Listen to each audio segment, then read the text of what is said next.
The story of Ormus starts in 1976 with a cotton farmer from Arizona called David Hudson. He had begun analysing the mineral content of his land, specifically searching for precious metals, when he began to find a strange white powder that no one seemed to be able to identify. His anomalous substance had some very strange properties. In the sunlight, it would explode in a flash of light, but in the dark, it would float away from his hands. And at different temperatures, it would change weight and would sometimes disappear altogether. Hudson spent millions trying to find out what he had.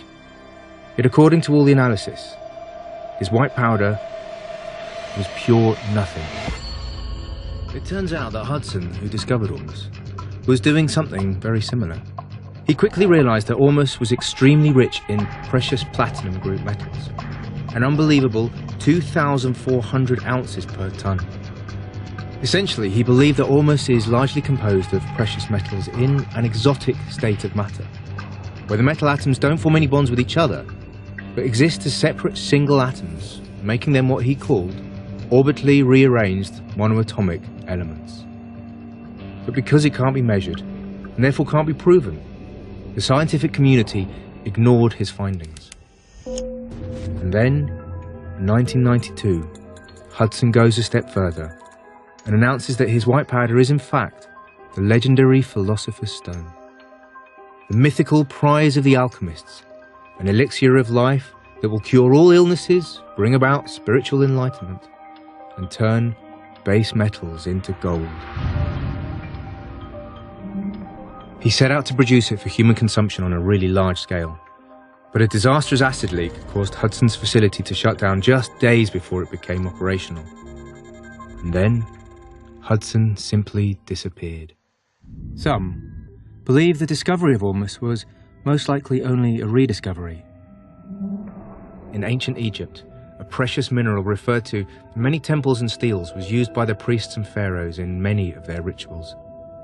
The powder was made by the priests and used to make ceremonial bread cakes for the pharaohs, so that they might live longer and be closer to God. Centuries later, in 1904, British archaeologists of Flinders Petrie stumbled across a hidden temple on Mount Serebit in the middle of the Sinai Desert. Inside the temple, he found huge quantities of an unknown white powder that resembled ash, yet strangely, he found no evidence of the fires. A few wayward historians have dared to suggest that this is the very mountain in the Sinai Desert under which the Hebrews in 1400 BC, led by Moses out of Egypt, camped during the time of the Exodus. Moses, who according to the unlikely Bible story, had been found in the rushes and adopted by and raised in the Egyptian royal family.